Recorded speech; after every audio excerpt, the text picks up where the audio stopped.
Profesor González, buenos días.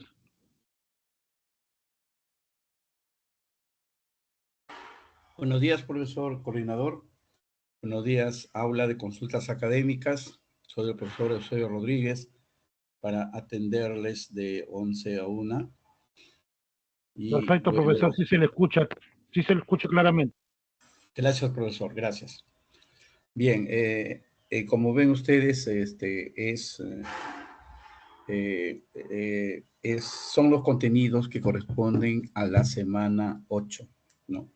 Y como por el título pueden ustedes ya tener la idea que se trata de un área, ¿no? De una disciplina de la filosofía denominada nociología. También se le llama teoría del conocimiento o filosofía, ¿no? Del conocimiento.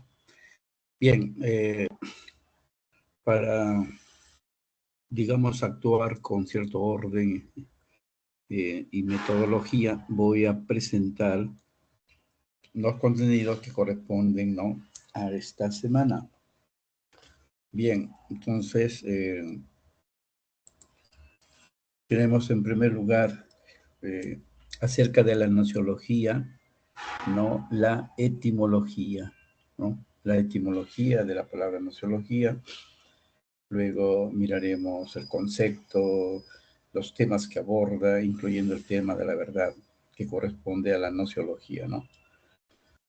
Luego, aunque no está en la ficha, según el programa, pueden ver ustedes su cuadernillo que corresponde a la semana 8, viene el concepto de conocimiento, ¿no?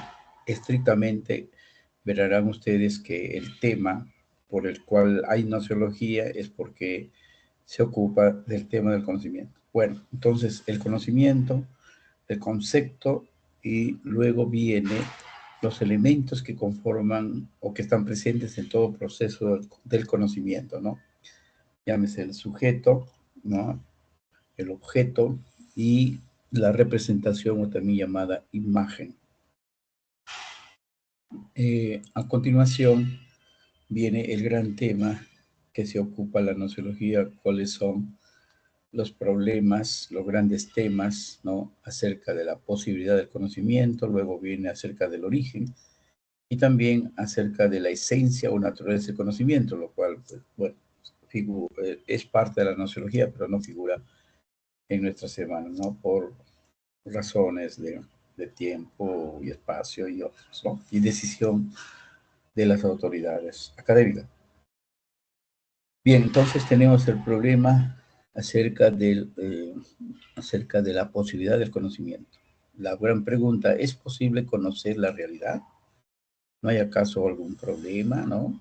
¿Algún obstáculo? Entonces, para responder a esta pregunta o el tema de la posibilidad, se han generado tres corrientes nociológicas. Una es el dogmatismo, la otra el escepticismo. Entre ambos extremos se ubica el criticismo de Manuel Kant, ¿no? Eso en cuanto al tema de la posibilidad del conocimiento. Luego nos hemos de adentrarnos en el otro gran tema, ¿no? Es diferente a la posibilidad del conocimiento, este es sobre el origen del conocimiento, ¿no? ¿Cómo se origina nuestro conocimiento, ¿no? ¿Cuál es la fuente? Como dice acá la pregunta, ¿cuál es el origen del conocimiento? Bien, eh, para responder a esta pregunta se han generado también tres corrientes nociológicas. De un lado el racionalismo, del otro el empirismo, y entre ambos extremos, nuevamente, Kant nos ofrece su respuesta llamada del criticismo, ¿no? El criticismo, y algunos a veces le dan el nombre de a priorismo, ¿no? Bien, y luego, ya como culmen, digamos, ¿no? Está el problema de la verdad, ¿no? ¿Qué es la verdad? Hemos de definir la verdad y como no es un tema tan fácil, digamos, de dar una respuesta satisfactoria y única, entonces se han generado una serie de teorías. Acá tenemos tres teorías, ¿no? Acerca de la verdad. La verdad como correspondencia, la verdad como evidencia y la verdad como utilidad, ¿no? Cada una de ellas tiene sus respectivos representantes. Y bien, luego pues pasamos a la lectura y a los 8 ítems, ¿no? Bueno, esto ha sido, como les decía desde el inicio, la presentación de los contenidos que corresponden, ¿no?, a esta semana. Bien, en unos segundos estamos dando inicio, ¿no?, a la explicación de cada uno de estos contenidos.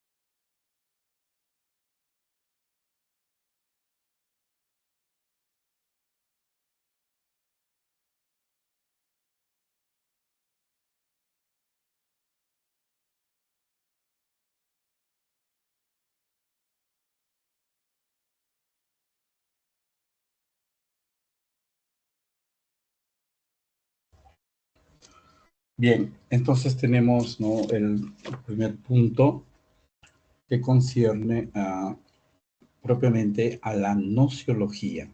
Después viene el concepto de conocimiento, ¿no?, definición y sus elementos. Bueno, veamos entonces el primer punto acerca de la nociología. Tenemos la etimología de nociología descansa en dos vocablos griegos, ¿no? Como ven ustedes, uno es gnosis, no es necesario, pero bueno, no está de más la palabra o la raíz griega gnosis, gnosis, que significa conocimiento, y la otra raíz griega, del cual ustedes están familiarizados, es la raíz griega logos, ¿no? Logos, que es teoría, estudio, descripción. Unimos ambas raíces, entonces tenemos pues lo que en nuestro idioma español tenemos la palabra nociología, ¿no? Y teniendo en cuenta las dos raíces, gnosis y logos, pues tenemos que nociología etimológicamente, de acuerdo al origen de la palabra, significa teoría, ¿no?, del conocimiento, ¿no?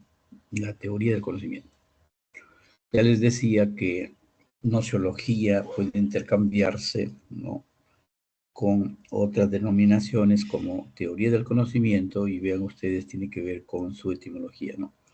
También podemos decir filosofía del conocimiento. Quiero, en cuanto a nociología, quiero recordarles, quizá para algunos, o si no, poner de su conocimiento, que en la cultura hispana, para referirnos al conocimiento, ¿no?, al conocimiento general, el cual incluye el conocimiento científico, usamos la palabra nociología. Y en cambio, repito, en la cultura hispana o el idioma español, utilizamos la palabra epistemología para referirnos al abordaje filosófico del tema de la ciencia. O sea que la epistemología estaría incluido dentro de la nociología. Esto es en la cultura hispana, para los que hablamos el español. En cambio, para la cultura anglosajona, que se habla el inglés, existe el término epistemología para referirse, ¿no?, para referirse al conocimiento en general, del cual destaca la ciencia. Como que el conocimiento solamente puede ser desempeñado por la ciencia en la cultura inglesa, ¿no? De ahí su denominación epistemología. No existe el concepto de nociología, ¿no? Bueno, como cultura general, hay que tomar estas cosas. Bien, Visto la etimología de nociología, vayamos a ver la definición de nociología. En primer lugar, tenemos que apuntar que la nociología es un área o es una disciplina de la filosofía, ¿no? Que tiene como objeto principal el conocimiento, ¿no? El conocimiento. Entonces, el elemento sine qua non, sin el cual no hay nociología o sine qua non, es el conocimiento, ¿no? El tema principal, el tema fundamental. Además de ello, en la definición de nociología, ¿no? Hay que agregar que en su haber cuenta con el abordaje de tres grandes problemas, ¿no? O tres grandes temas. Uno es acerca del origen del conocimiento, ¿no? El origen del conocimiento. El otro es sobre la posibilidad del conocimiento. Y hay otra acerca de la esencia o naturaleza del conocimiento, ¿no? En nuestra semana vamos a abocarnos acerca del tema de la posibilidad en ese orden, luego del origen, y claro, existe el tema acerca de la esencia o naturaleza, ¿no? Bueno, eso solamente queda apuntado de paso, ¿no?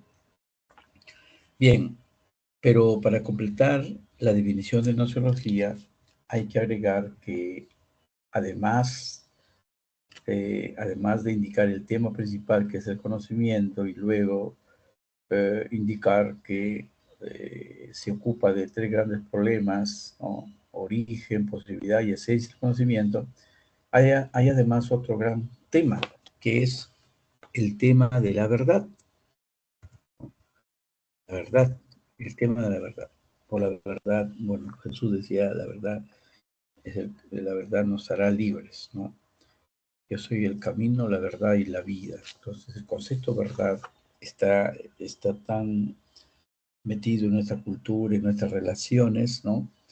Usado en las diversas esferas, política, religiosa, etcétera, académica, en la vida social, ¿no? Etcétera, que es importante, pues, su estudio, su comprensión, ¿no? El tema de la verdad. Bueno, estamos ya definido la nociología, etimología, definición, y luego vamos a pasar a ocuparnos del tema del conocimiento, ¿no? Mirarán ustedes en su material, ¿no? Secuencialmente tenemos el tema del conocimiento, una definición y luego dedicarnos a ver los elementos que intervienen en todo proceso de conocimiento, el sujeto, el objeto y la imaginación. Bien, ¿cuál es el concepto, ¿no? ¿Cuál es la definición de conocimiento? Bueno, el conocimiento, a ver, hay una, si podemos así, el conocimiento es la representación verdadera del objeto. Ahí, empleando un lenguaje simbólico, vamos a decir de esta manera, ¿no? ¿Qué es el conocimiento? El conocimiento es la representación, vean acá, este elemento, representación, que también puede emplearse sinónimos, ¿no? Puedo decir representación, puedo decir imagen, concepto, idea, puedo decir proposición o juicio, o oración o enunciado, porque, no, valgan verdades, son pues sinónimos de este elemento que luego vamos a explicar, ¿no? Llamado representación. De ahí que el conocimiento es la representación o es la imagen Verdadera, verdadera significa que equivale, se adecua, corresponde a los objetos, a la realidad, ¿no? Entonces, nuevamente repito, el conocimiento es la representación verdadera, ¿no?, del objeto. Entonces, el conocimiento, pues, consiste en presentar, ¿no?, la idea que se corresponde con las cosas, que es adecuada a las cosas, por parte del sujeto o del ser humano, ¿no?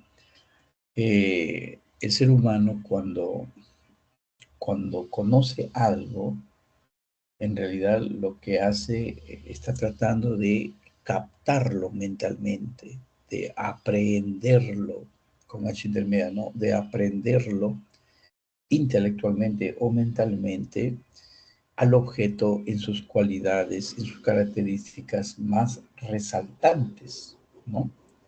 Eso es lo que ocurre cuando uno, pues,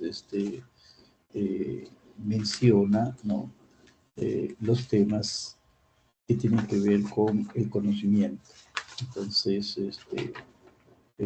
diversos tipos de conocimiento lo hay, ¿no? En astronomía, en historia, en psicología, en matemática, ¿no? Conozco el átomo, ¿sí? Conozco los planetas, ¿sí? Eh, Conozco que el agua hierve a 100 grados, o, ¿no?, etcétera, etcétera. Entonces, definido el conocimiento, entramos a ver los elementos, ¿no? Los elementos del acto cognitivo, del proceso del conocimiento. En todo proceso de conocer vamos a encontrar tres elementos infalibles. No son dos, son tres, ¿no? O no puede reducirse a uno, son tres. Uno es lo que denomina acá el sujeto cognoscente o simplemente sujeto que es capaz de conocer, persona que conoce. Y el objeto cognoscible, ¿no? Se refiriéndose a las cosas que están en la realidad y que pueden ser conocidos, ¿no?, por la mente del hombre, ¿no? Y bien, entre el sujeto y el objeto hay un elemento que se llama representación. Pero como les decía, puede también, ¿no?, adoptar los sinónimos de imagen, ¿no?, de idea, de concepto, que es, pues, una copia del objeto. Cuando nosotros realizamos un juicio, una oración o un enunciado, ¿no?, cuando realizamos una proposición que puede ser verdadera o falsa, es también otro sinónimo de lo que es la representación. Pero bien, estos son los elementos. Adentrémonos en esto. El sujeto hay que entenderlo como todo ser humano, niño, hombre, mujer, anciano, joven, ¿no? Eso o sea, todo ser humano que usa dos instrumentos, dos medios, ¿no?, para conocer, ¿no? ¿Cuáles son esos medios o instrumentos que dice el hombre que usa el sujeto o el ser humano para conocer? Son los sentidos y la razón. Entonces el hombre cuenta, pues, tanto con los sentidos y la razón para poder conocer los objetos o su realidad, poder captarlo mentalmente, aprenderlo en sus características más importantes, ¿no? Cualquier objeto. ¿Y qué es el objeto?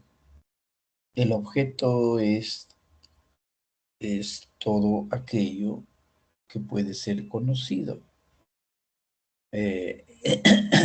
Es la realidad en sus múltiples manifestaciones, ¿no? En realidad, como objeto cognoscible, hay toda una, digamos, toda una multiplicidad, hay un abanico de cosas, de elementos que se pueden conocer, ¿no? Entonces, conozco a mis amistades, conozco a mi familia, conozco las plantas, conozco los animales, conozco los hechos históricos, pero si eso no está en el presente, ¿no? Pero, sin embargo, forman parte de nuestro conocimiento, ¿no? La historia del Perú, la historia de la sucesión de los papas, etcétera, ¿no? Entonces, todos estos aspectos, ¿no? Ingresan como parte del llamado objeto. Los entes ideales, los números, Dios, ¿no? O seres mitológicos como Hércules, Tarzán, etcétera, etcétera, también formarían parte del objeto, claro que sí, hasta eso. Uno mismo, su interior, su conciencia, si uno se desdobla, digamos, en psicología hay lo que se llama el método introspectivo, donde digamos que el sujeto al mismo tiempo puede desempeñar el papel de sujeto y de objeto. De sujeto en tanto y en cuanto que con su razón ingresa a su interior, a su conciencia, que sería el objeto, para conocer y dar cuenta de su interior, ¿no? ¿Sí? Bien, entonces, por objeto, pues, entiéndase no solamente no uno, dos, tres cosas, sino la infinidad de cosas que se puede presentar al hombre. Bien, cuando hay una relación entre el sujeto y el objeto, aquí vemos en la mente, ¿no? Ah, cuando hay una relación, hay un esfuerzo del sujeto por conocer al objeto, el resultado es un producto mental. Y ese producto mental se le llama, ¿no? Representación. O también los sinónimos, imagen, concepto, idea, ¿no? Proposición, juicio le decía, ¿no? Cuando uno pretende conocer un objeto cualquiera y no se ha producido la imagen o la representación, cuando le preguntan a alguien sobre tal o cual objeto y no ha conseguido conocerlo, comprenderlo, es decir, no tiene una representación o no tiene una idea, entonces uno responderá, no tengo ni idea, no sé de qué me estás hablando, ¿no? Pues no ha habido ese resultado, repito, del esfuerzo del sujeto por conocer el objeto que se traduce en, en una imagen o representación mental. Bien, entonces hasta aquí creo que no todo claro. Vamos a la siguiente ficha. Vamos a dejar unos segundos ahí para percibir su contenido.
Bien, sigamos ahora con... Les decía que en la definición de la gnoseología, luego de admitir que el tema central es el del conocimiento que acabamos de ver, su definición y sus elementos, además de ello están los tres grandes problemas, ¿no? Concretamente, específicamente aquí vamos a abordar dos grandes temas del conocimiento, el de la posibilidad y luego el del origen, ¿sí? Ustedes habrán podido darse cuenta que todo esto tiene su punto de partida con esta gran pregunta, ¿no? La posibilidad del conocimiento. ¿Es posible el conocimiento? Pues para algunos sería un eh, digamos, algo inútil preguntarse por la capacidad, ¿no? de la razón y de los sentidos para conocer. Unos dirán, pues no, está fuera de duda eso, ¿no? Pero habrá otros que no piensan así, ¿no? Que han de desconfiar que los sentidos y la razón, porque hay ejemplos donde se han equivocado, ¿no? Han errado, de desconfiar, ¿no? En su intento por conocer. Bueno, este es el tema, pues, de la posibilidad del conocimiento, ¿no? ¿Qué se puede conocer? ¿Hay límites para el conocimiento? ¿Cuáles son esos límites, si es que lo hay? En buena cuenta, pues, el gran tema, ¿es posible o no un conocimiento objetivo de las cosas? Entonces, para responder a esta pregunta de índole gnoseológica, que tiene que ver con el conocimiento, ¿no? Se han dado tres escuelas, tres vertientes gnoseológicas. De una parte está el dogmatismo y, contrariamente, en el otro polo está el escepticismo. Entre uno y otro se ubica la tercera respuesta, cuál es el criticismo de Kant, ¿no? Bien, en cuanto al dogmatismo, podemos partir de lo que... A ver, en cuanto al dogmatismo, la palabra dogma, ¿no? Ismo. Los ismos siempre aluden a visiones del mundo, a filosofías, ¿no? Y si yo tengo la palabra dogma, entonces tengo una verdad, digamos, algo congelada, algo definitiva, única. No hay otra que le pueda hacer pelea, ¿no? Entonces, la palabra dogma se refiere más a las verdades reveladas propias de la iglesia, propias del cristianismo. Pero en este contexto de la gnoseología, dogmatismo, ¿no? Hay que entender como, eh, la confianza, digamos, ¿no? La confianza en los sentidos, la confianza plena en los sentidos y en la razón, eh, que tiene el hombre para poder conocer, ¿no? El dogmatismo es entonces la posibilidad del conocimiento. ¿Es posible o no? La respuesta del dogmatismo es sí es posible conocer. Sí es posible, ¿no? Entonces de ahí se desprende un conocimiento absoluto, repito, una plena confianza tanto en los sentidos y en la razón para conocer. Y ahí podemos citar al representante, que es casi tanto la mayoría de filósofos, Platón, Aristóteles, Santo Tomás, ¿no? Hegel, ¿no? Etcétera. En el conocimiento de índole dogmática, ¿no? Entonces, pues, el sujeto cognoscente o el ser humano conoce, sí puede conocer las características de los objetos, ¿no? Y de los hechos o acontecimientos de manera segura, de manera objetiva, de manera absoluta, ¿no? Y esto porque el hombre tiene plena confianza ¿no?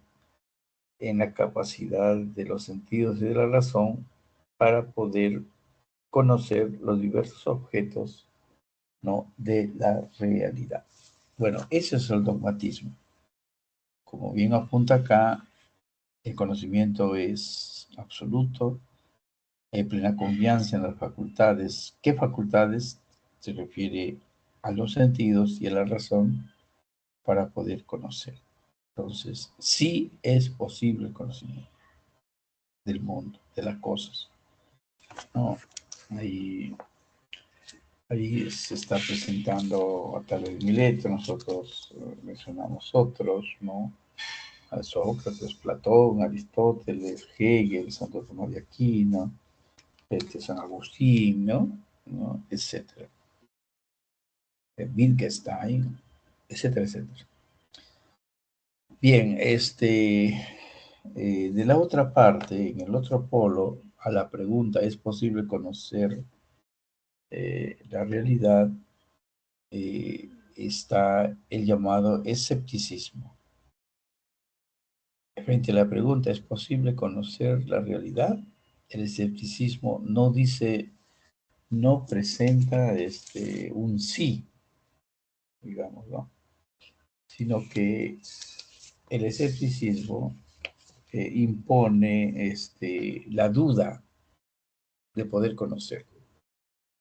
Y a veces, si el escepticismo radical niega la posibilidad del conocimiento. Entonces, en el escepticismo encontramos, repito, la duda, ¿no?, y la negación del conocimiento.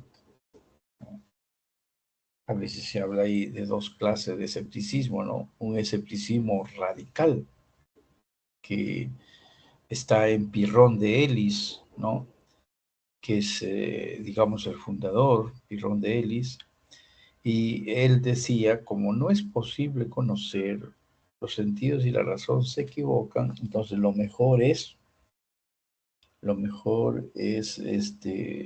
la epogé, como dice ahí. ¿Y qué cosa es la epogé? Es suspender el juicio.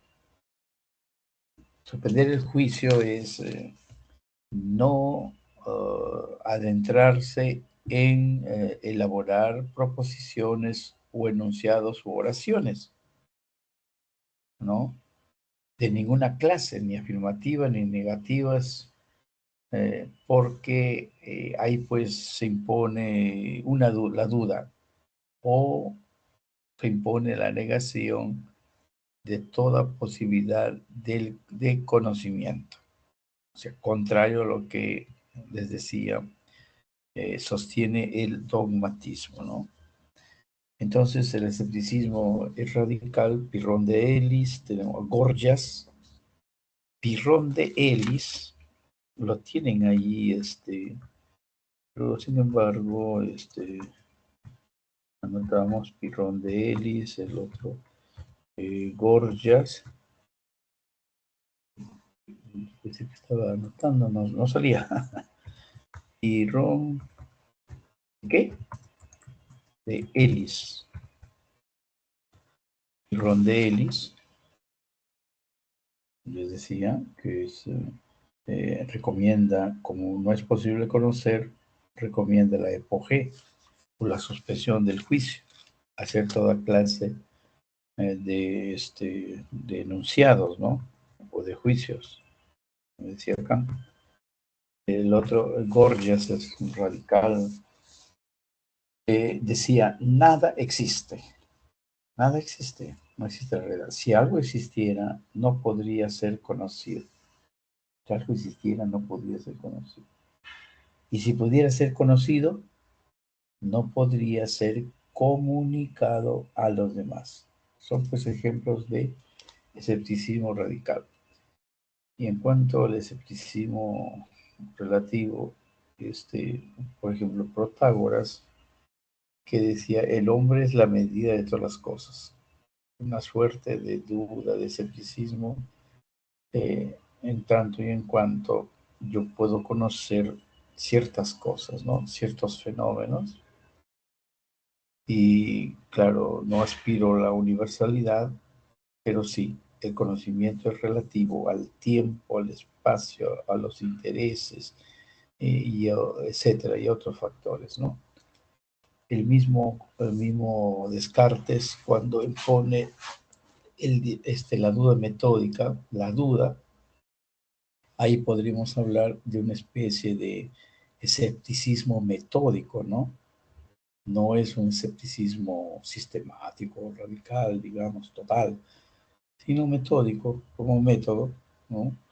En relación, al pensamiento de Descartes. Así pues, entonces, tenemos que en el escepticismo el sujeto no puede aprehender, ¿no?, mentalmente al objeto. Por lo tanto, no es posible obtener un conocimiento seguro de las cosas. ¿Por qué? Porque ya habíamos dicho, en el escepticismo se impone la duda y la negación de la posibilidad del conocimiento, ¿no? Nuestras facultades, que son los sentidos y la razón, muchas veces fallan, ¿no? No hay esa confianza en las facultades que sí, para conocer que sí había en el dogmatismo. Acá en el escepticismo no, ¿sí? Puesto que los sentidos pueden aprender, ¿no?, conocer datos imprecisos y limitados, ¿no? Y la razón también puede equivocarse, ¿ya? Bien, entonces,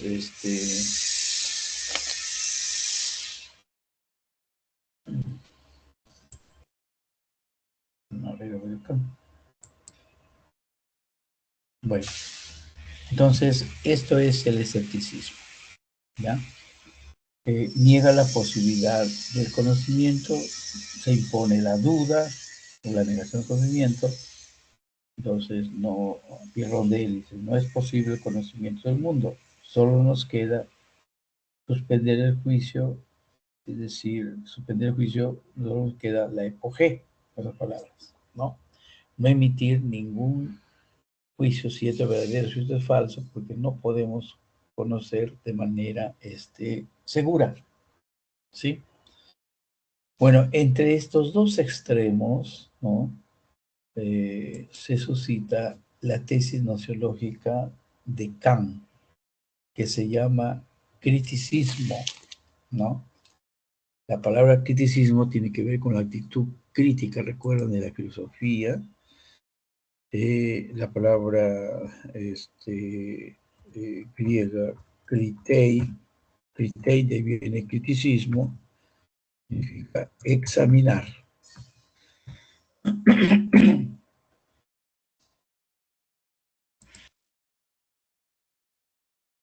Bien, les decía, kritei significa examinar. Entonces, el criticismo de Kant va a examinar ambas posiciones opuestas nociológicas. De un lado, ¿no?, de un lado el dogmatismo, ¿no?, el dogmatismo, y entonces va a decir que atendiendo al dogmatismo, ¿no?, sí podemos conocer el fenómeno, ¿no? Sí podemos conocer el fenómeno. Entonces acá tenemos el sol, aparece en el cielo, ¿no? Los rayos solares y el astro rey, que es el sol, sí podemos conocer, ¿no? Y de otro lado, dándole la razón al dogmatismo, ¿no? Dice, el fenómeno sí se puede conocer. Y dándole la razón al escepticismo, dirá que el númeno, ¿no?, la cosa en sí, la esencia, ¿no?, eso no se puede conocer. Dándole la razón, entonces, al escepticismo, ¿no? Entonces, el criticismo es una postura que busca superar tanto al dogmatismo como eh,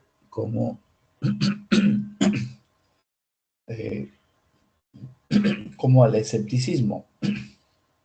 Sí, perdón. El sujeto solo puede conocer, ¿no?, al objeto tal y como se aparece a nuestros sentidos.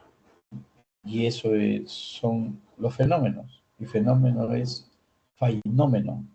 Fenómenos son los hechos, los acontecimientos, las cosas, ¿no?, que nuestros sentidos y nuestra razón puede percibir, ¿no? En cambio, el sujeto no puede conocer el número, ¿no? Eh, entonces, y el número, repito, pues es la cosa en sí, es la sustancia.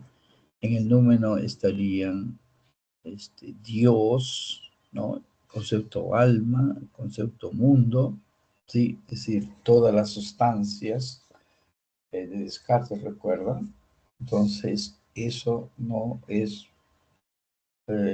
posible conocer, dándole la razón, repito, al escepticismo, ¿no?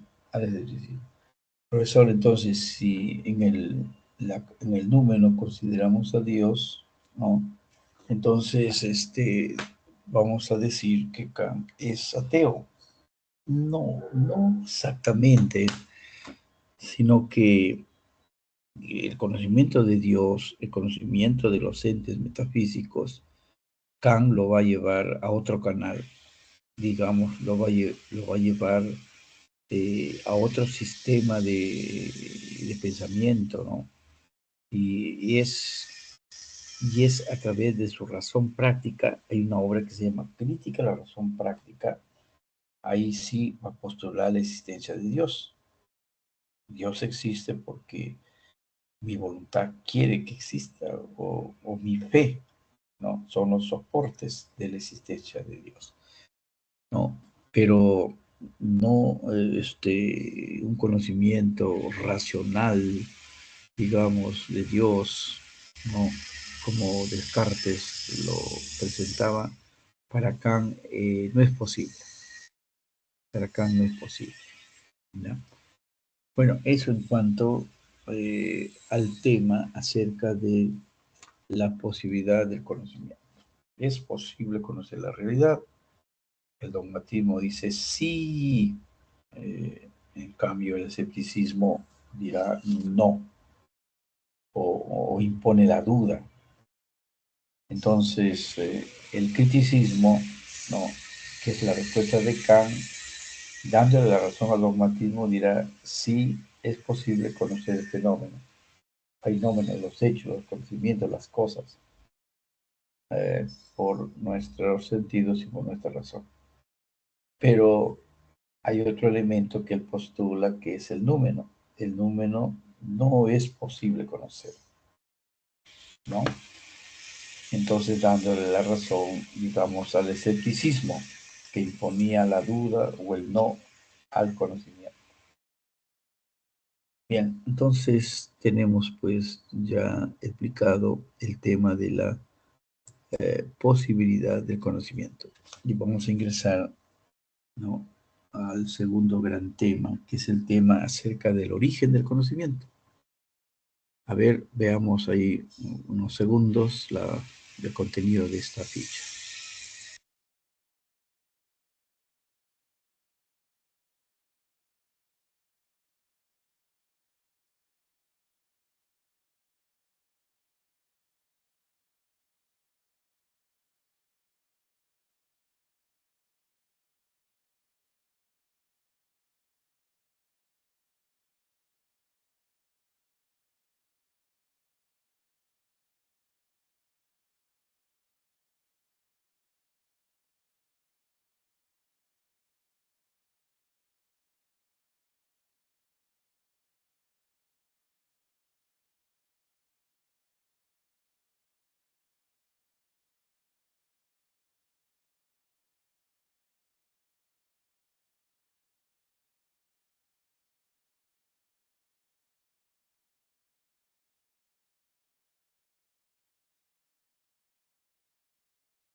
Bueno, sigamos pues con el siguiente tema acerca del origen del conocimiento. Ya no es la posibilidad del conocimiento, sino es, noten bien, el origen del conocimiento.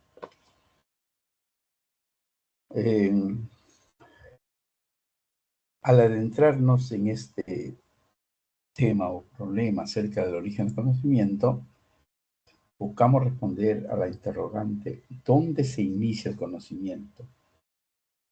Se busca explicar la fuente, ¿no?, de toda clase de conocimiento.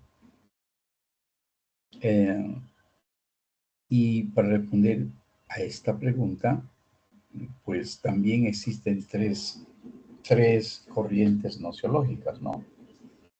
De un lado está el racionalismo, ¿no?, que frente al origen del conocimiento postula, ¿no?, que es la razón. La razón es el origen, la razón es la fuente del conocimiento, ya que por eso es que se llama racionalismo, la razón. Y la razón es portadora de ideas universales, ¿no?, ideas necesarias, ideas objetivas, dentro de su contexto objetivas, e ideas a priori, ¿no?, que preceden a toda experiencia y al nacimiento del ser humano, ¿no? De ahí que en Descartes, hablando del racionalismo, se hable de estas ideas son innatas, las ideas que produce la razón, ¿no? Está en la razón humana antes de toda experiencia. Entonces también se llama innatismo, el innatismo de Renato Descartes. Así pues, el racionalismo es la fuente del conocimiento, ¿no?, fundado en la razón, ¿no? Y va a sacar a los sentidos, va a descartar a los sentidos, porque estos, según el racionalismo, son fuente de error y confusión, ¿no? Bueno, la razón humana, una vez más, pues propone ideas verdaderas, universales, necesarias, evidentes, a priori, ¿no? Desde los cuales es posible inferir o deducir el resto de conocimientos, ¿no?, de las diferentes ciencias y de las diferentes corrientes de la filosofía, ¿no? Bueno, entonces recalcar una vez más, estas ideas son innatas, están en la razón humana, ¿no?, y preceden a toda experiencia, le decía, y al nacimiento de los seres humanos.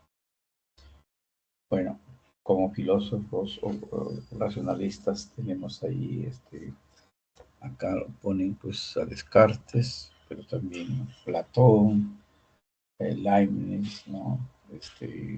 Leibniz, sí, Hegel, Bertrand Russell, ponemos también allí. Es decir, en buena cuenta están todo el pensamiento, ¿no?, todas las de la matemática, ¿no? Todas las ideas matemáticas se enfilan como ejemplos, casos a citar dentro del racionalismo. Bien, frente al racionalismo, opuesto al racionalismo, eh, existe el llamado empirismo. El empirismo, frente a la pregunta ¿cuál es el origen del conocimiento? ¿Cuál es la fuente?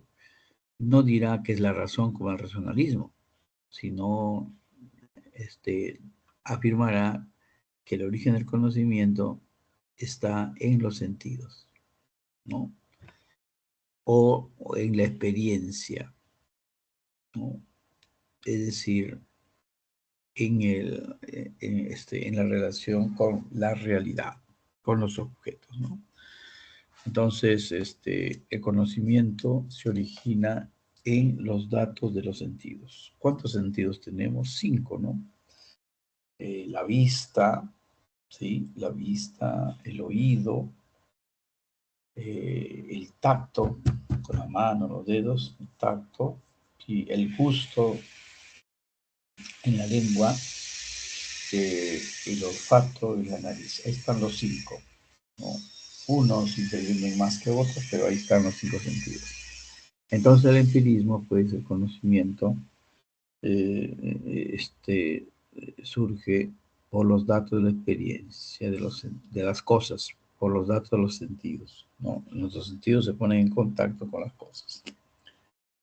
Representantes, pues ahí tenemos a John Locke, pero no es el único. Ahí tenemos una expresión de John Locke, dice: nuestra mente es como una tabula rasa, es como un papel en blanco, donde, contrariamente a René Descartes, dirá, no encontramos las ideas innatas, no, las ideas a priori, que están antes de toda experiencia, ¿sí? Antes que el hombre nazca, René Descartes, las ideas innatas, pero para el empirismo tal cosa no existe, ¿no? Y cuando venimos al mundo, nuestra mente es una tabula rasa, es un papel en blanco, es una pizarra en blanco. A medida que crecemos, ¿no? Nos desarrollamos, vamos tomando los datos que los sentidos nos proporcionan y vamos llenando nuestra mente de toda esa información, ¿no? Ya, eso son las ideas que apunta John Locke, pero también ahí hay que poner a Hume. ¿Recuerdan a Hume? Claro que sí. A Hume, también hay otro filósofo inglés, John Stuart Mill, ¿no? También forma parte de esta playa de filósofos empiristas. Bueno, entonces, si el racionalismo, en el campo del racionalismo campean la matemática, la lógica, ¿sí? La metafísica, en el campo del empirismo reina las ciencias naturales, las ciencias sociales, ¿no? Sí, puesto que todo conocimiento es resultado de los datos de los sentidos. ¿Ya? Bien, entonces, esto en cuanto al empirismo. Entre el racionalismo y el empirismo, dentro del contexto del gran tema acerca del origen del conocimiento, en el contexto de la pregunta planteada, ¿cuál es el origen del conocimiento? Repito, entre el racionalismo y el empirismo, encontramos la respuesta de Kant, llamada también criticismo, ¿no? Algunos también le dan el nombre de a priorismo, ¿no? ¿Qué cosa? A priorismo, ¿no? Bien, ¿qué tenemos aquí en el criticismo de Kant en el contexto del origen del conocimiento? Bueno, aquí Kant, como ya les decía, se ubica entre los dos extremos, que es el racionalismo y el empirismo, y propone su criticismo nociológico o su apriorismo. Realiza una suerte de síntesis o de compendio entre la experiencia o los sentidos y del otro lado opuesto y de la razón. Y entonces Kant llegará a decir, el conocimiento tiene dos fuentes, ¿no? Dos orígenes. De un lado, ¿no?, están los datos que nos proporcionan los sentidos, pero eso no es todo. Está también lo que realiza la razón, lo que aporta la razón. Y la razón aporta, ¿no?, esquemas, estructuras que van a darle organización a la información, a los datos que los sentidos nos han dado, ¿no?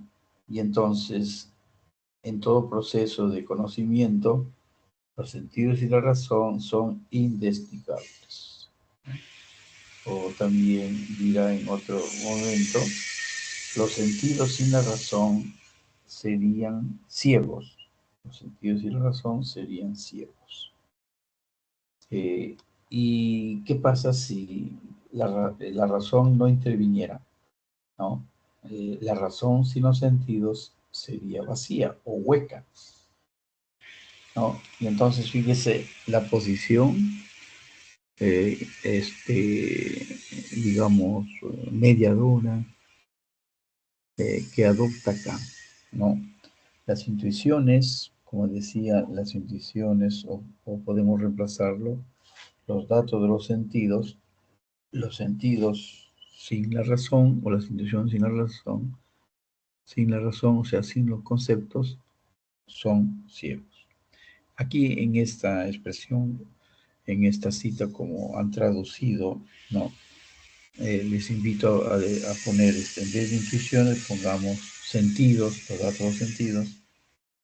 Sin la razón nos da conceptos, en vez de conceptos, razón, son ciegos.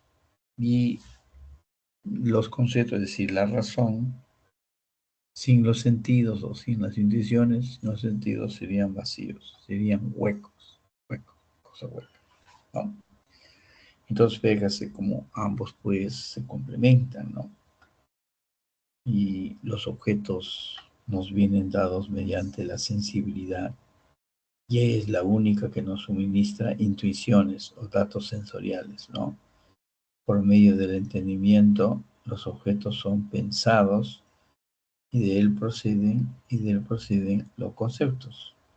Entonces, repito esta expresión.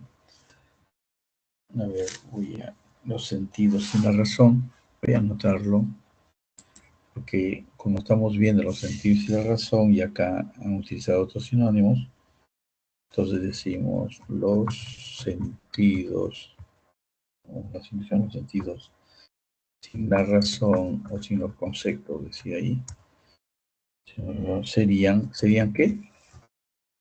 Ya me habían dicho. Serían ciegos. Sí, los datos de los sentidos, sin la razón que los organiza, ¿no?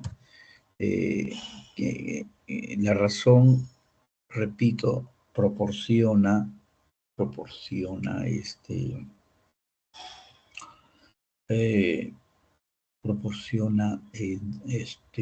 estructuras, esquemas, categorías con las cuales el sujeto va a organizar los datos que ha recibido de los sentidos, ¿ya? Entonces los sentidos sin la razón serían ciegos. Y mirándolo de otra parte, ¿no? La razón sin los sentidos, la razón sin los sentidos, sin los conceptos, dice ahí, sentidos, sería vacía. Sería vacía o sería hueca, podemos decir. Pues eso es lo que dice acá, ¿no? Bien, entonces, pues,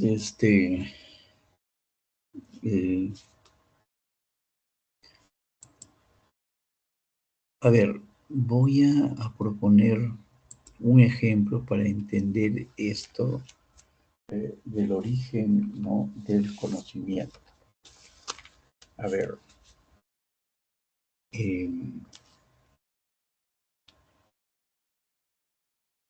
propongo, digamos, la siguiente expresión, ¿no? El sol calienta la piedra, ¿ya? Voy a anotar ahí. El sol el sol calienta la piedra, o calienta el agua, o calienta la mesa, ¿no? Calienta la piedra, no sé. Calienta la piedra. Bueno, ahí acerca del problema del origen del conocimiento, vamos a hacer hablar al racionalismo y al empirismo. En otras palabras, vamos a hacer hablar a la razón y a los sentidos, ¿no? En el sentido, según el criticismo de Kant, ¿no? De qué manera o de qué forma estarían haciéndose presentes, repito, los sentidos y la razón. Bien, los sentidos, a ver, la vista me da el dato de que el sol, ¿no? Con sus rayos, ¿no? Llega a la piedra, ¿no? Y no solamente a la piedra, sino a todos los objetos, ¿no? Que forman parte de una realidad, ¿sí? Y por la vista yo percibo. Por el tacto yo puedo acercar parte de mi cuerpo o mis manos y compruebo pues que la piedra está caliente. Bueno, estos son datos que yo obtengo por los sentidos, ¿no? Y la pregunta es, ¿y la razón de qué manera interviene ahí en ese ejemplo? ¿No? La razón de qué manera interviene. En primer lugar, la razón interviene a través del uso del lenguaje, al formar juicios o proposiciones. Al usar el lenguaje, yo estoy usando de categorías o de conceptos del sujeto y el predicado. Y acá hay un verbo caliente, que es un verbo no copulativo, ¿no? Entonces, esos conceptos, esas ideas pertenecen a la razón.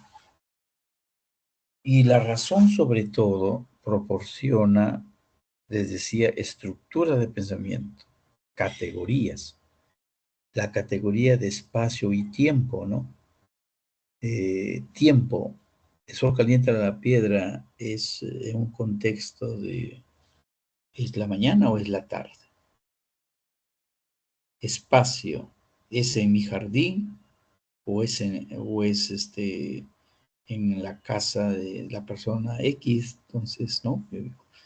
Pero sobre todo, el rol, la función de la razón se hace presente a través de este concepto que se llama la relación de causa-efecto. La relación de causa-efecto. Eso es una estructura de la razón, ¿no? Causa-efecto. El efecto es lo que aparece a mis sentidos, el fenómeno. No, el sol calienta la piedra. Por mi vista y por mi tacto, he tomado conciencia de ello.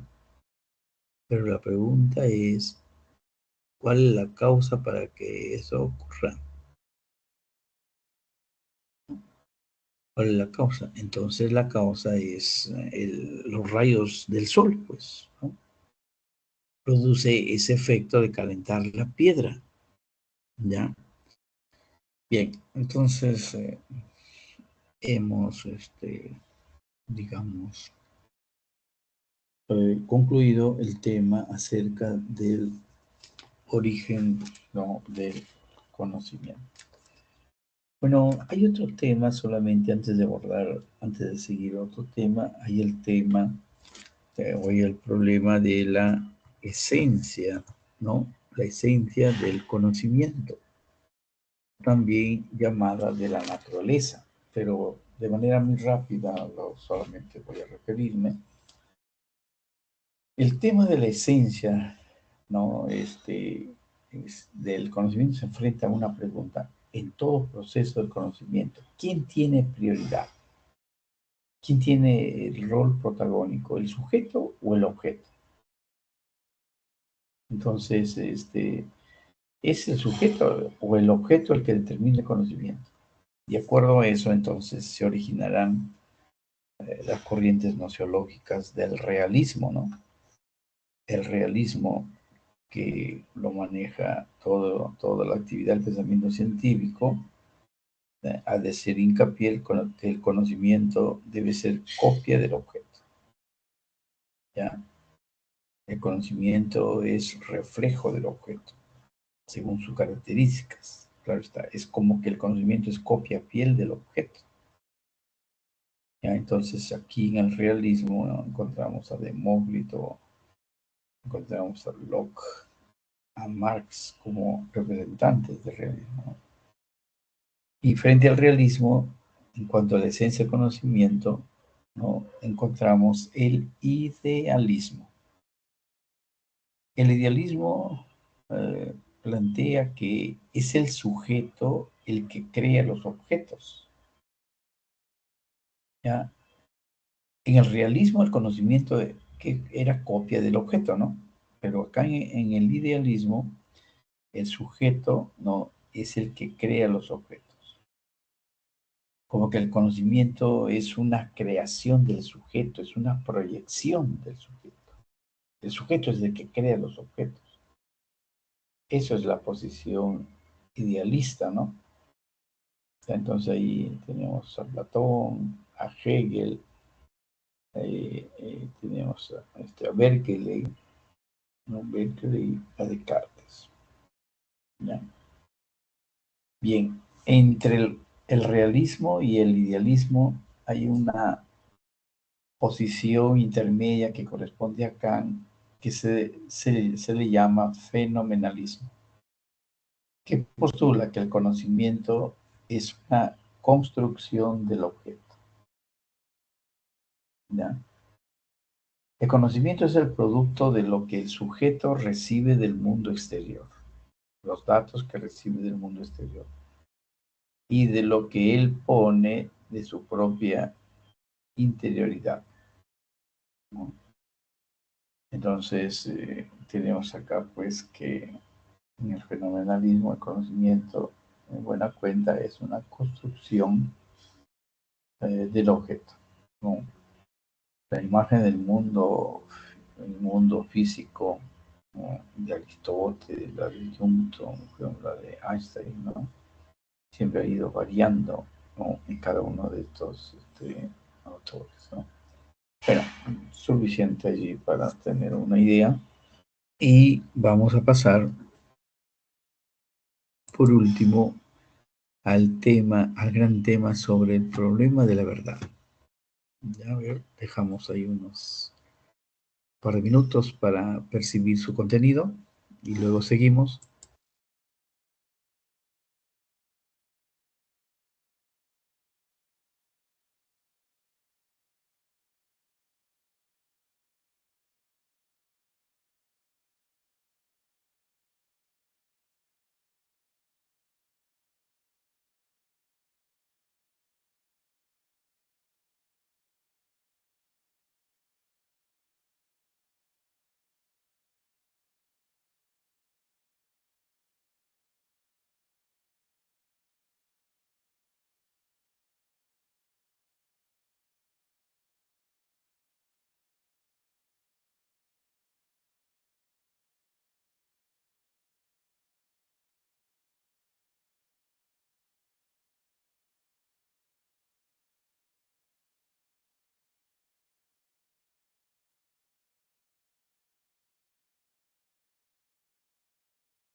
Bien, vamos a pasar al último gran tema, ¿no? Acerca de la verdad, ¿no?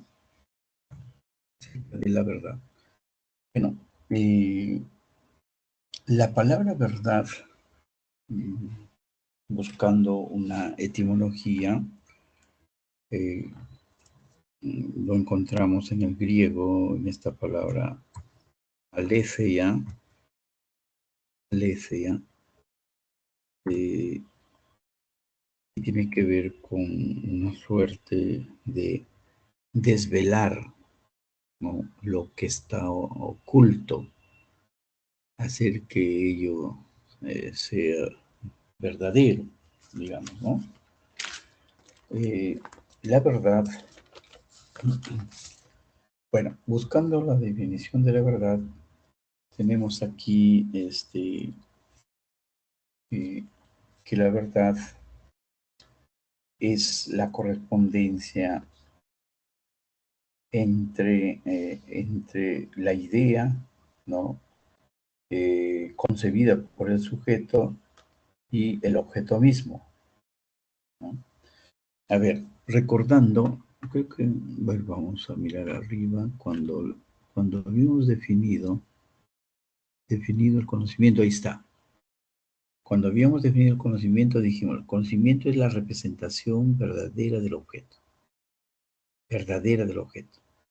Entonces, representación o idea, ¿no? Si esta representación o idea coincide con el objeto, se adecúa, representa el objeto, entonces ahí está el concepto de verdad, ¿no? Ahí está el concepto de verdad. Entonces, voy a, bueno, para aprovechar la imagen, acá tenemos, ¿no?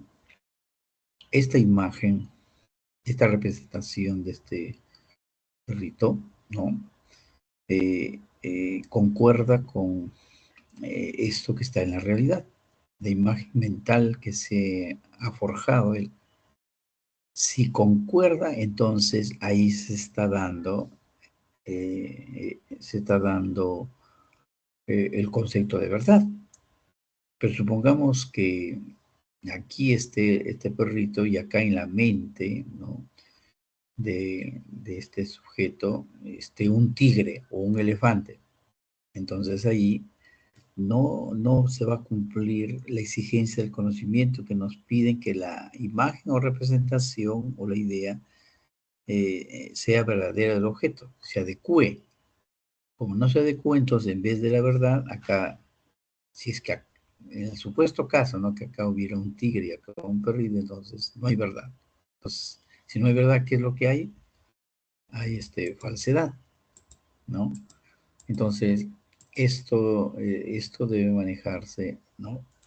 En la definición de lo que es la verdad, ¿no? Entonces, la concordancia, ¿no?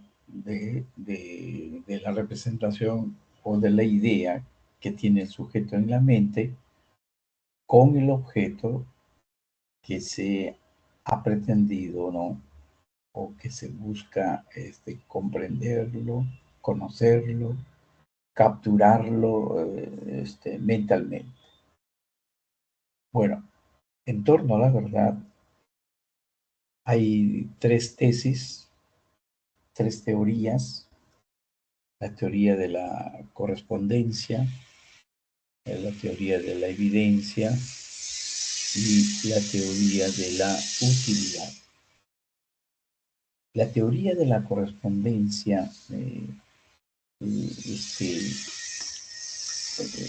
es la que ha servido, digamos, de modelo para definir la verdad, ¿no? En la teoría de la correspondencia, es verdadero aquello que se ajusta a los objetos, aquello que representa la realidad o el objeto que yo quiero conocer. Es como se dice, es la teoría clásica de la verdad, y en ello descansa la definición de verdad que hemos tocado, ¿no? Que hemos tocado hace poquito. Bueno, la verdad como correspondencia sostiene que la verdad debe corresponderse con los objetos, con los hechos, ¿no? Con las cosas o los animales, etcétera, que nosotros querramos conocer, ¿no?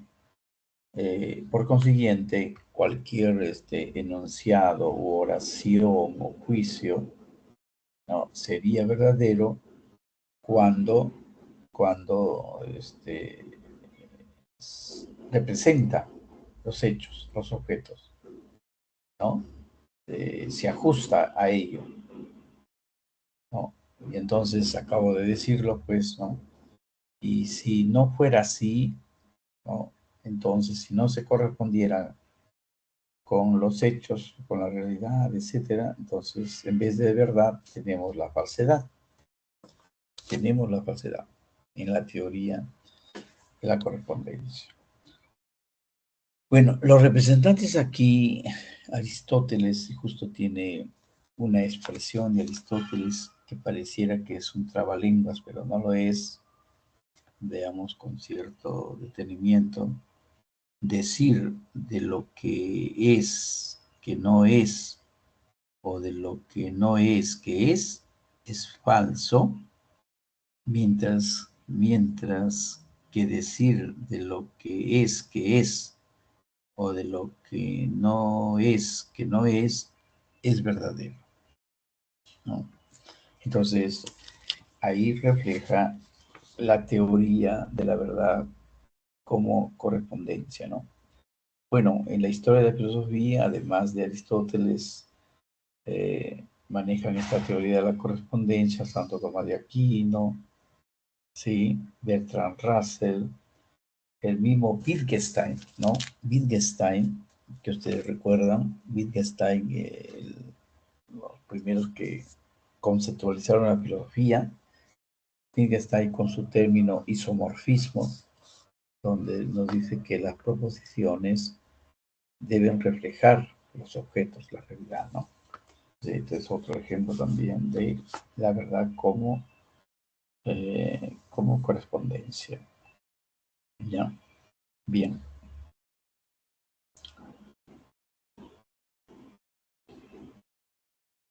Tenemos luego la verdad como evidencia. La verdad como evidencia. A ver, si la verdad como correspondencia es cuando se representa o se ajusta a los hechos, a la realidad, entonces aquí la verdad como evidencia, buscamos una verdad que sea clara y distinta. Bueno, eso nos recuerda a Descartes, ¿no? Justo Descartes nos acá. Que sea una verdad clara y distinta, que sea indudable, que sea a priori, ¿no? Que sea racional, ¿sí? Y entonces aquí van a estar todos los axiomas, todas las definiciones, ¿no? de la matemática, ¿no? De la lógica, ¿no? Entonces, en primer lugar, bueno, nos hace recordar la concepción cartesiana de la verdad, ¿no? Eso de pienso, luego existo. Al aplicar la duda metódica, la duda no puede estar dada al infinito. Él dice, si yo dudo, es que estoy pensando. Bien, si pienso, entonces necesito existir, sin el cual el pensamiento no sería posible. De ahí esto del cogito ergo sum o del pienso, luego existo, que es una verdad evidente, que es una verdad clara y distinta, es una intuición inmediata y directa que no necesito recurrir a los sentidos o a la experiencia para sostener, ¿no? Entonces, cuando dice la verdad como evidencia, cuando se capta cuando se capta algo de un modo tan claro y distinto que resulta evidente, ¿no? Que resulta indudable. Bueno, aquí podemos, los axiomas matemáticos, ¿no? Por 2 puntos, cualesquiera, solo puede pasar una recta, ¿sí? O esta otra de la geometría de Euclides. Claro, la línea recta es la distancia más corta entre 2 puntos.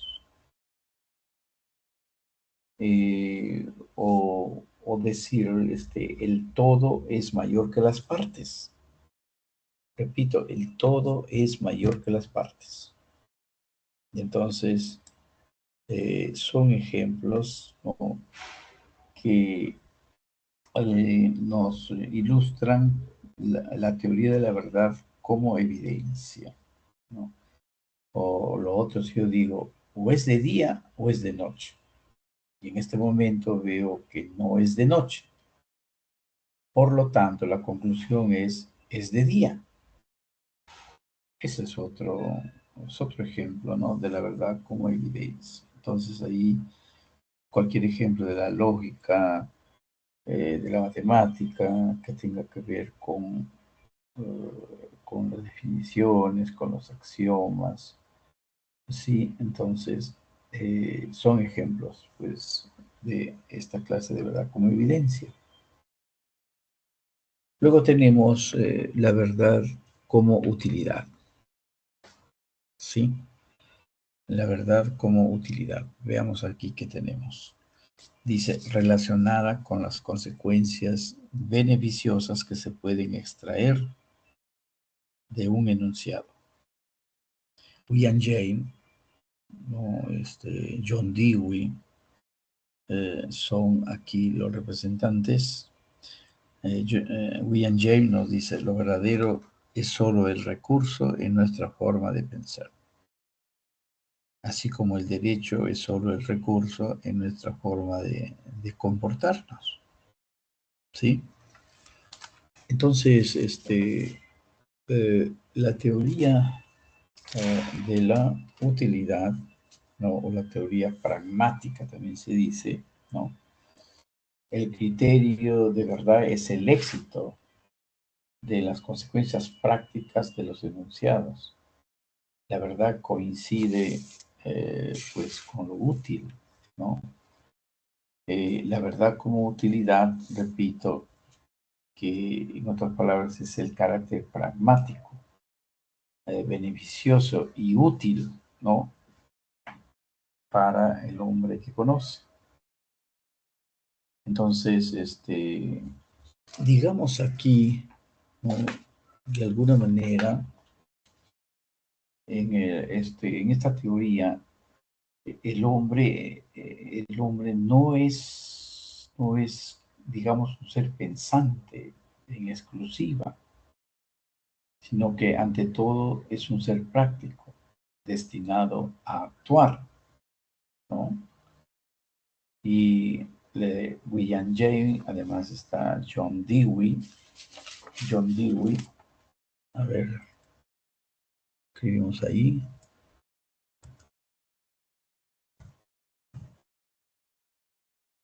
John Dewey son los representantes, ¿no? de esta corriente. Tenemos allí el ejemplo, podemos decir que la democracia es el mejor sistema político que la dictadura. La democracia es el mejor sistema político que la dictadura. ¿Por qué decimos eso? Porque la democracia es, digamos, lo más sutil, tiene menos imperfecciones, que sí la tiene, ¿verdad? Menos imperfecciones, que es más manejable y nos sirve mucho mejor para la vida política de los pueblos que la dictadura, donde todo es imposición, no se respeta la libertad, menos la justicia, ¿no? Entonces, decir también que utilizar la expresión Dios existe es verdadero si es que Dios es útil, ¿no? Nos reporta beneficios, ventajas para nuestra vida, ¿no? Recuerdo que Hegel decía,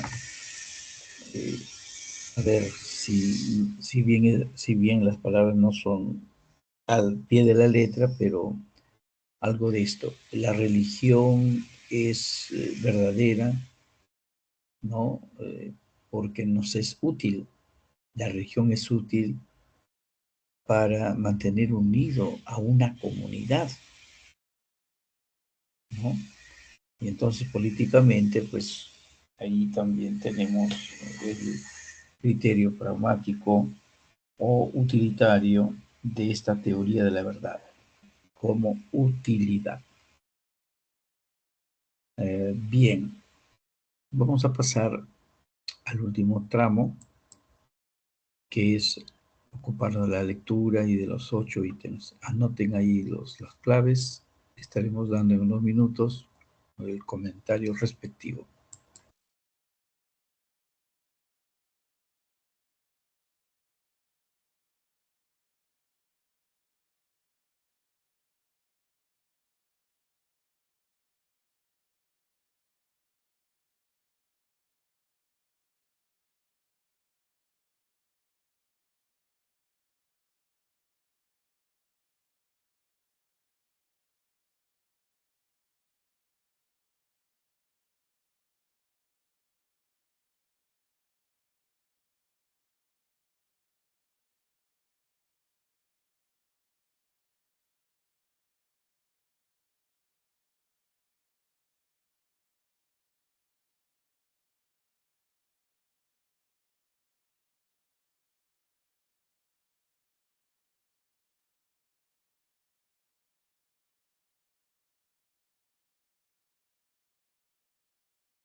Bien, vamos a ver la lectura, a comentarlo y también a comentar los ítems, los 8 ítems que se han propuesto para esta semana, ¿no? A ver, vayamos en primer lugar por la lectura. La lectura, fíjese en el título, Sola Silvia, el anti-ignatismo de John Locke. Parece que ahí faltará una N, ¿no? Anti-ignatismo de John Locke. Bien, por el camino de la filosofía. En la lectura, ahí la clave es la A. Podemos ver la segunda, el segundo y el tercer párrafo, ¿no? La filosofía nociológica de Locke parte de la duda acerca de la posibilidad de alcanzar el conocimiento verdadero. De este modo es posible considerarlo precursor de Kant. Entonces tenemos ahí las dos figuras, Locke y Kant, ¿no? En el proceso de aclarar aquella duda se desarrolla el anti-ignatismo, es decir, se fundamenta la crítica sobre la existencia de ideas innatas del racionalismo. Este problema aparece cuando intentamos determinar cómo llegaron las ideas a la mente. La respuesta de Locke es acorde a su postura empirista. Llegaron por la experiencia, es decir, por los sentidos, ¿no? Por los datos de sentidos. Tercer párrafo. El sujeto cognoscente es comparable a una tabula rasa, en la que se inscriben las impresiones provenientes del mundo externo. El sujeto se considera un receptáculo en el que van ingresando los datos del mundo exterior, transmitidos por los sentidos a través de la percepción. Esos datos son las ideas o sensaciones. Sobre la base del fragmento anterior, estoy en la lectura, se deduce que John Locke, ¿no? La A está en contra del ignatismo cartesiano, ignatismo con doble N. Entonces, si John Locke apuesta por la tabula rasa, entonces está en contra del ignatismo cartesiano, ¿no? Que infiere que hay ideas que tenemos desde el nacimiento. Esas son las famosas ideas innatas. Las ideas innatas. Bien, vayamos por el ítem 1. En el ítem 1, la respuesta es la C, ¿verdad? A ver, el común denominador del ser humano ha optado casi siempre por tener como ciertos las tradiciones, las costumbres y los saberes existentes. No obstante, ¿no? O sin embargo, ¿no? No obstante, la filosofía nos enseña que aquello que se tenga por sentado debería ser cuestionado, diríamos examinado, ¿no? Cuestionado para dar cuenta de si estamos frente a cuestiones ciertas.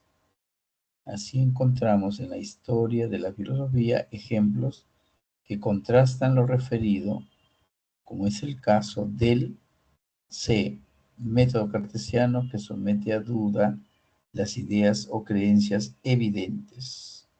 Sí, pues, de acuerdo con Descartes, no hay que aceptar nada como evidente o verdadero de manera inmediata, ¿no? Las teorías, ideas, costumbres, tradiciones o saberes existentes, vengan de donde vengan, hay que someterlos, ¿no? a la duda. Es decir, al examen o cuestionamiento para saber dónde se asientan dichas cuestiones, ¿no? Bueno, esto es en la 1, la C. La 2,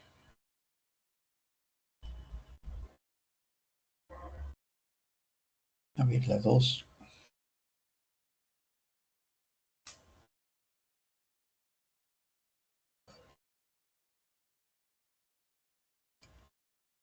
En una conversación común, Fernando refiere conocer a su esposa desde hace 15 años, por lo cual considera que ya conoce a fondo y a la perfección su carácter. Un amigo de Fernando, llamado Joaquín, al escuchar esto, sostiene que no es posible conocer algo tal cual es, sino solo lo que se muestra, su apariencia. De acuerdo con la posibilidad de conocimiento, la postura de Joaquín es compatible con la 2, la A, ¿no? Con la síntesis del criticismo kantiano, ¿no? Kant comienza por considerar, pues, que tenemos condiciones a priori para conocer el espacio y el tiempo, las categorías, ¿no? Entonces, ahí había puesto el lenguaje, causa-efecto, ¿no? Etcétera. Estas condiciones nos permiten ordenar y organizar nuestro conocimiento, ¿ya? Este conocimiento resultante es lo que se llama fenómeno, ¿no? Lo que aparece a mí, al sujeto, digamos. Pero la cosa en sí, o la esencia, es decir, el número, eso no se puede conocer. Es incognoscible. ¿Ya? Esto es en cuanto a la 2. La 3.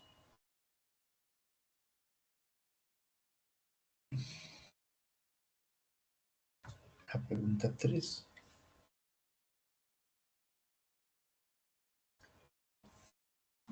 Si afirmamos que la casona de la Universidad Nacional Mayor de San Marcos está en el Parque Universitario y que la Facultad de Medicina, no, de la misma San Marcos, claro está, se encuentra en la Avenida Grau, ambos enunciados se consideran como verdaderos porque la 3, la E, ¿no? Sí, la 3, la E, porque describen y se corresponden con los hechos. Cuando el lenguaje se corresponde con la realidad o los hechos, estamos frente a la verdad por correspondencia, ¿no? Entonces la verdad, lo dicho, ¿no? O sea, se adecua, ¿no?, a la realidad. Así, un enunciado o una palabra son verdaderos cuando coinciden con los hechos y con los objetos respectivos. Entonces la 3 es la E. En la 4,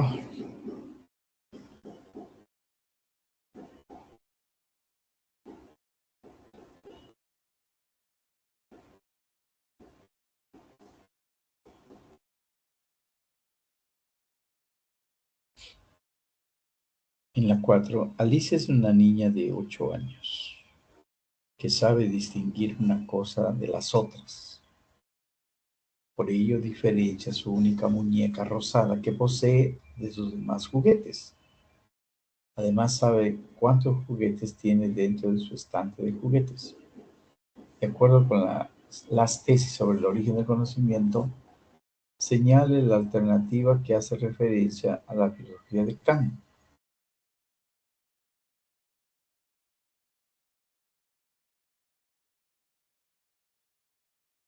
La 4, la C, ¿no? Entonces, las estructuras mentales permiten, las estructuras mentales, llámese espacio, tiempo, ¿no? Llámese lenguaje, llámese el concepto de universalidad, de singularidad, causa-efecto, ¿no? Las estructuras mentales en la sexta y 4C permiten organizar los datos del mundo exterior, ¿no? Claro, de acuerdo con la biología de Kant, todos los seres humanos nacemos con ciertas categorías o estructuras mentales, a priori, que nos sirven para ordenar los datos que recibimos de nuestros sentidos. Entonces, aquí en la 4, ¿no? Recuerdan el criticismo, también llamado a priorismo de Kant. Kant diríamos que está contra el empirismo, o sea, refuta el empirismo y dice que nuestro conocimiento...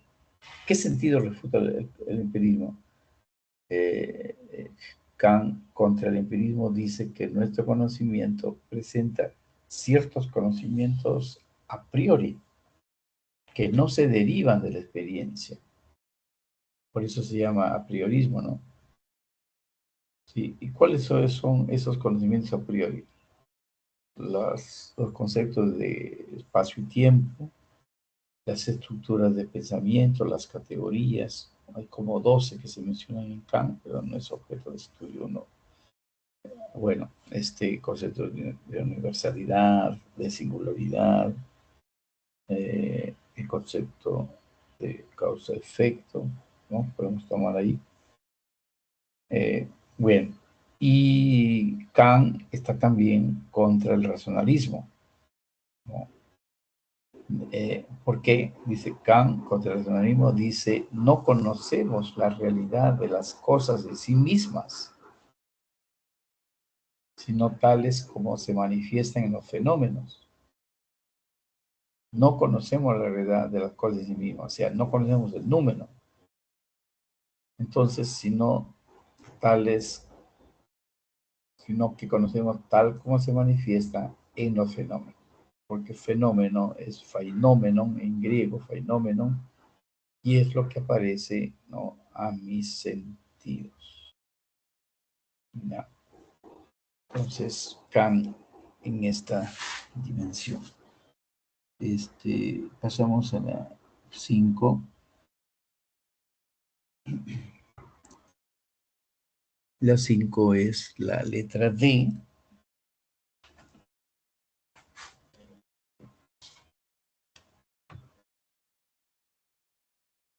Iván y Claudia fueron al teatro. Al finalizar la obra, ambos jóvenes fueron a un café y conversaron sobre detalles de la obra que acababan de presenciar. En un momento de la conversación, Iván le refiere a la fémina, ¿no?, a Claudia, que la obra le hizo recordar un libro que leyó de Sófocles, ¿sí?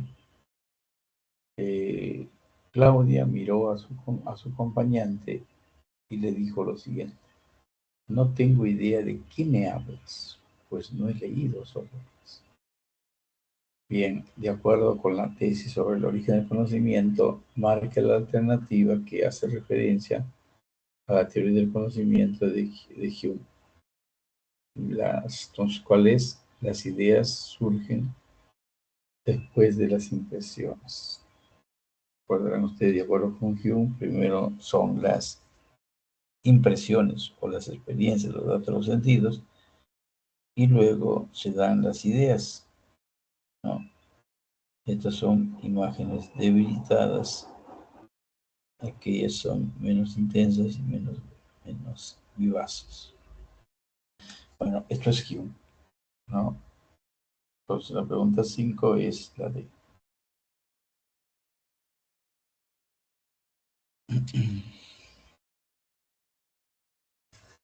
A ver, un momentito en la pregunta 6.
Bien, en la pregunta 6, desde la perspectiva de Eduardo, no cabe duda de que hay ciertas ideas con las cuales los seres humanos venimos al mundo.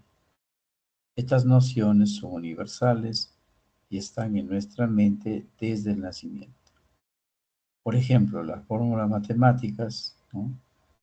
De acuerdo con el origen del conocimiento, se infiere que el enunciado de la pregunta alude, la 6, la D, al racionalismo moderno de Descartes, ¿no? Claro, según el racionalismo de Descartes, no venimos al mundo vacíos de contenido mentales, sino que ciertas ideas, ¿no?, tales como nuestra propia vida, nuestra propia existencia, la idea de Dios y la existencia del mundo, ¿no?, poseen un carácter innato, ¿no? Es decir, las ideas son innatas, son universales, son necesarias y de una manera objetivas, ¿no? Ya, en la 6, entonces, la D, el racionalismo moderno de Descartes. Tenemos la pregunta 7.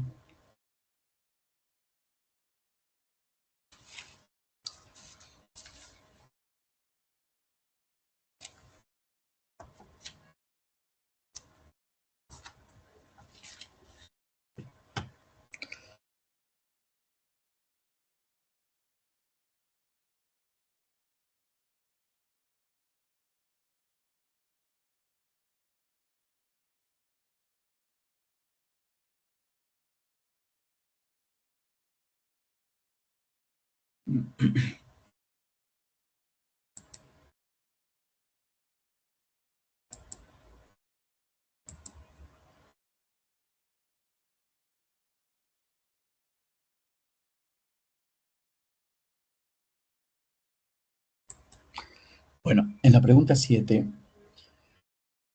Ricardo le dice lo siguiente a su nieta Laura. Nunca dudes de lo que te dice vuestro padre, hija mía.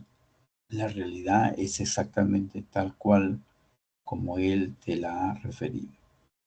Según el problema de la posibilidad del conocimiento, la actitud de Ricardo alude a la postura filosófica que, la 7 la D, ¿no? Sostiene que se puede conocer algo plenamente. Sin duda que aquí está la tesis en cuanto a la posibilidad del conocimiento, la tesis del dogmatismo, ¿no?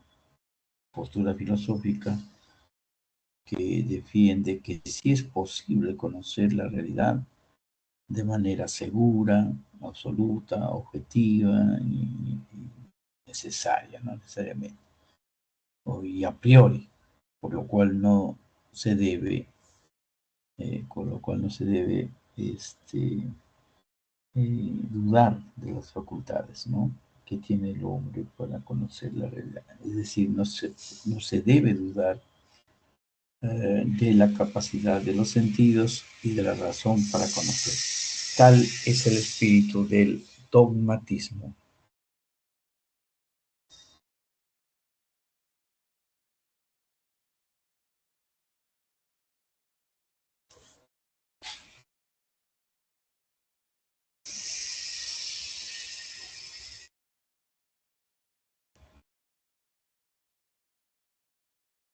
Y por último, tenemos aquí el ítem 8.